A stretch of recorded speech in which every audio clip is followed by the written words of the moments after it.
আসসালামু আলাইকুম।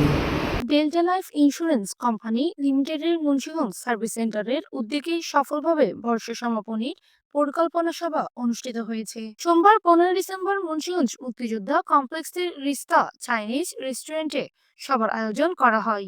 মুন্সিগঞ্জ সার্ভিস সেন্টারের ইনচার্জ ডিভিপি রহমতুল্লাহ দিদারের সভাপতিত্বে ও এজিএম জাহাঙ্গীর আলমের সঞ্চালনায় প্রধান অতিথি হিসেবে উপস্থিত ছিলেন কোম্পানির মুখ্য নির্বাহী কর্মকর্তা সিইও এফসিএমএ উত্তম কুমার সাধু।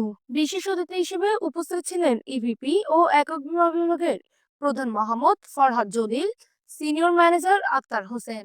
এছাড়াও উপস্থিত ছিলেন উন্নয়ন কর্মকর্তা ডিভিপি শামসুল আরফিন সোহেল, ডিজিএম আমজাদ হোসেন, রাসেল পদ্মার।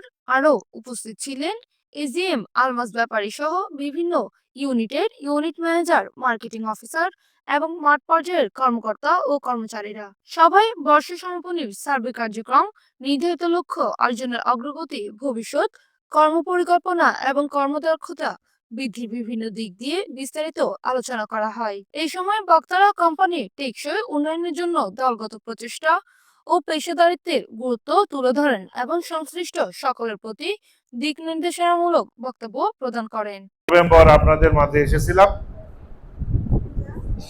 এরপরে 1 বছর পরে আবার দেখা হলো। তো আমার মনে আছে গত বছর এটা যখন আপনাদের সাথে কথা বলেছিলাম, তখন দেশের যে পরিস্থিতি, একটা টালমাটাল পরিস্থিতি, তার থেকে যে খুব একটা উন্নতি হয়েছে সেটা না। তো তখনও যে কথা বলেছিলাম যে ঠান্ডা মাথায় ধৈর্য ধরে কাজ করেন, সময়ই সকল সমস্যার সমাধান। তো খারাপ হয়নি। গতবার ডিসেম্বর মাসে পুরো কোম্পানির ব্যবসা মাইনাস হলেও ডিসেম্বর মাসটা আপনারা আমার অনুরোধ রেখেছিলেন এবং ডিসেম্বর মাসে।